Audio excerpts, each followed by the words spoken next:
কিন্তু সে বড় চেয়ারওয়ালা না, পাওয়ারওয়ালা না, পদওয়ালা না, টাকাওয়ালা এত দূর ছিল না এত সুন্দর চেহারার পিছনে। কারণ ওই যে আল্লাহ বলেছেন সময়ের কসম সারা পৃথিবীর মানুষ ক্ষতিগ্রস্ত, কিন্তু ইমানে পরিপূর্ণ, আমলে সালেহ যথার্থভাবে করেছে, হকের উপরে ছিল, সবর ছিল, এগুলো গুণ অর্জন করেছে।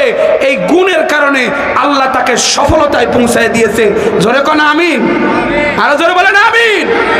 সফলতা, এই সফলতা সেখানে। এজন্য আমি আপনাদেরকে এই তাফসীরুল কোরআন মাহফিল থেকে এই ছোট সূরা আমাদের প্রত্যেকেরই মুখস্থ, আপনাদেরকে আমি বিশেষ অনুরোধ করব, সফলতা আখিরাতের অর্জন করে, আখিরাতের সফলতাকে সামনে রাখে, সামনে আপনি চলতে থাকেন। আপনার দুনিয়া ব্যর্থ হইতে পারে, আপনার চেয়ার ব্যর্থ হইতে পারে, আপনার পথ না আসতে পারে, কিন্তু আপনার সেই আল্লাহর সন্তুষ্টির ফলাফল এটা মৃত্যুর থেকে শুরু হবে।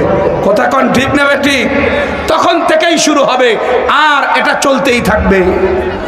قال النبي صلى الله عليه وسلم كل أمتي يدخلون الجنة إلا من أبى قيل من يأبى يا رسول الله قال من أطاعني فدخل الجنة ومن عصاني فقد أبى। নবীজি বলেন আমার প্রত্যেকটা উম্মত জান্নাতে যাবে, আমার প্রত্যেকটা উম্মত হবে আল্লাহর সন্তুষ্টি প্রাপ্ত, কিন্তু যারা আমাকে অস্বীকার করেছে তারা বাদে সবাই হবে আল্লাহর সন্তুষ্টি প্রাপ্ত জান্নাতি। সাহাবায়ে কেরাম বলেন ইয়া রাসূলুল্লাহ, কারা আপনাকে অস্বীকার করলো, কারা আপনাকে অস্বীকার করলো, এদের পরিচয় আমাদের দেন। যারা অস্বীকার করলো তারা বাদে সবাই যাবে জান্নাতে, অস্বীকার কারা করলো তাদেরকে দেখান। নবীজি বলেন মান আতাআনি ফাদাখালাল জান্নাহ ওয়া মান আসানি ফাকাদ আবা।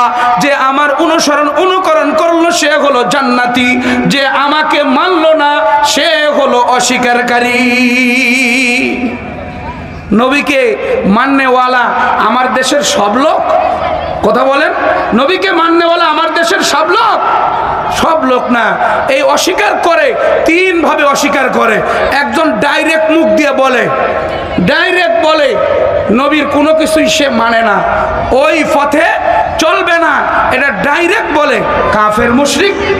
কাফের মুশরিক ডাইরেক্ট বলে যে আমরা নবীর পথে কি চলি না, নবীর পথ আমাদের পথ না। এইভাবে যারা ডাইরেক্ট বলে এরা কাফের মুশরিক, এদের জন্য জাহান্নাম। দ্বিতীয় পর্যায়ে অস্বীকারীর মধ্যে আমাদের নামধারী মুসলমানরাও ঢুকে যায়, যারা মুখে স্পষ্ট বলে না কিন্তু তাদের ঘুমানো পর্যন্ত, আবার ঘুম থেকে উঠে ঘুমানো পর্যন্ত সমস্ত কারবার আমার নবীজির বাহিরে, চলা নবীজির আদর্শের বাহিরে, খাওয়া দাওয়া নবীজির আদর্শের বাহিরে, আয় ইনকাম, রাজনীতি, ব্যবসা বাণিজ্য, সন্তানকে প্রতিপালন করা, সব কিছু তার আমার নবীর আদর্শের বাহিরে। মুখ দিয়ে না বললেও কাজে বুঝাই দিছে আমি নবীজির কোনো কাজ মানি না। কথা কোন ঠিক না ঠিক? ক্ষতিগ্রস্ত, ক্ষতিগ্রস্ত এই পৃথিবীর সমস্ত লোক ক্ষতিগ্রস্ত। আল্লাহ সময়ের কসম, কালের কসম খায় বলতেছে, সময়ের কত দাম বাপজান, সময়ের কত মূল্য। 1 মিনিটের হায়াত পাইছে, মায়ের পেট থেকে জন্ম নিয়ে শুধু একটু কান্না করেছে। 1 মিনিটের হায়াত পাওয়ার কারণে ফুকাহায়ে কেরাম কিতাবে লেখে এই ব্যক্তির নাম সিলেক্ট করতে হবে, এই ব্যক্তির জানাজা হবে, এই ব্যক্তির তরতিব মোতাবেক তার 3টা কাফন হবে, 5টা কাফন হবে, যেভাবে কবর খনান সেভাবে কবর খুনতে হবে, ওইভাবেই দাফন করতে হবে, বলতে হবে বিসমিল্লাহি ওয়া আলা মিল্লাতি রাসূলিল্লাহ, সব কিছু ঠিক থাকবে। 1 মিনিটের হায়াত পাওয়ার কারণে যদি কোনো সন্তান মৃত জন্ম নেয় তার হায়াত নাই, এর নিয়ম হলো ফুকাহায়ে কেরাম বলেন তার নাম রাখবে ঠিক আছে, জানাজা হবে না, কাফনের কাপড় 3টা 5টা হবে না, কবর যেমন করে খনন করে এমন হবে না, কোন রকম খনন করে আস্তে করে ভিতরে ঢুকায় দিবে। এই 1 মিনিটের হায়াতের কারণে আল্লাহ এত ইজ্জত দিয়ে দিল। জানাজার সামনে দাঁড়ায়া আলেম মুহাদ্দিস, মাদ্রাসার শিক্ষার্থী সর্বস্তরের লোকেরা দাঁড়ায় বলে আল্লাহুম্মা জাআলহা লানা আজরাও ওয়া যুখরা ওয়াজআলহু লানা শাফিআ ওয়া মুশাফফা। ও মালিক, এই যে 1 মিনিটের হায়াত পাইছিল, দুনিয়ার কোন রকম চোখ মেলায় দেখছে আবার চলে গেছে, মাত্র 1 মিনিটের হায়াত।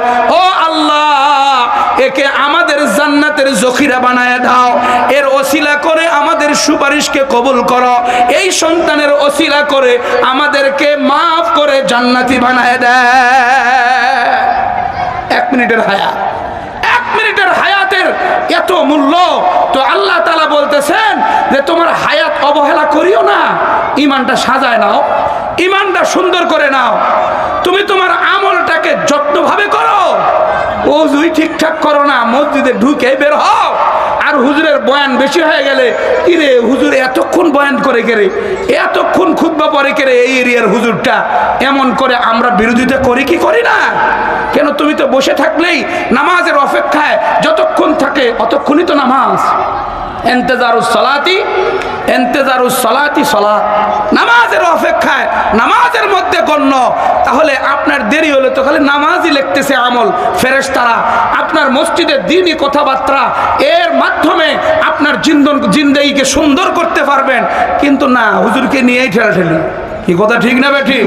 হুজুরকে নিয়ে ঠেলাঠেলি একদম শুরু করে দিল।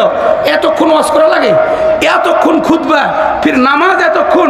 হুজুর একা একা কোরআন শরীফ তেলাওয়াত করলে 5 পারা পড়ুক না, এইখানে এত লম্বা সূরা কেন ধরছে? কি কথা কোন ঠিক না বেঠিক? এই তো হলো আমাদের অবস্থা। আমাদের এই আমলের ব্যাপারে আমাদের অ্যাক্টিভতা নাই, যত্ন নাই। আমলের ব্যাপারে আমাদের জীবনটাকে সুন্দর করে আমলের জন্য সাজায় নেওয়া আমাদের মন মানসিকতা নাই। আমাদের খালি ছুটাছুটি আর দৌড়াদৌড়ি। কি কথা কোন ঠিক না বেঠিক? দৌড়াদৌড়ি আর ছুটাছুটি, এইরকম অবস্থা আমাদের। আল্লাহ আমাদেরকে হেফাজত করুন, বলেন আমিন। আল্লাহ তাআলা বলেন সময়ের কসম, কালের কসম, সমস্ত মানুষরা ক্ষতিগ্রস্ত, কিন্তু ঈমানদার যারা, তাহলে ঈমান পরিপূর্ণ করতে হবে। ঈমানের বাপজান ৭৭টা শাখা, এই ৭৭টা শাখা জানা নাই কারো, অনেকেরই জানা আছে মানা নাই। ৭৭টা শাখা অনেকে জানে কিন্তু পরিপূর্ণ মানে না, অনেকে আবার জানেও না, জানার চেষ্টাও করে না। আলেম ওলামারা ৭৭টা শাখা পরিপূর্ণ জানে, সেই অনুযায়ী চলে, কিন্তু সেই আলেমের কাছে যায়ও জানবে না, শিখবে না, ওনার সাথে সুন্দর করে চলবে না। নিজে নিজেই ঈমান শেখার জন্য রওনা করে, নিজে নিজেই ঈমান শেখার জন্য যায়, যাওয়ার পরে দেখা যায় তার জবাবদিহিতামূলক জীবন তৈরি হয় না। টুঙ্গির ময়দানে যাইয়াও লাঠি দিয়ে পিটায়া মানুষ মারে, এটা হলো দিন নয়, এটা হলো বেদিন। ঠিক না বেঠি? দিন যদি হয়তো, শরীয়তের দিক নির্দেশনা যদি হয়তো, তো এতদিন সিল্লা দিয়া, এতদিন তাবলীগের মেহনত করে তো একটা মশাও মারার কথা ছিল না। কিন্তু জবাবদিহিতামূলক তার জীবন তৈরি হয় নাই। কেন? তার এই সূরা আসরের 4 কর্মসূচি আমার নবীর সেই নিয়ম মোতাবেক পরিচালিত নয়। কথা কোন ঠিক না বেঠিক?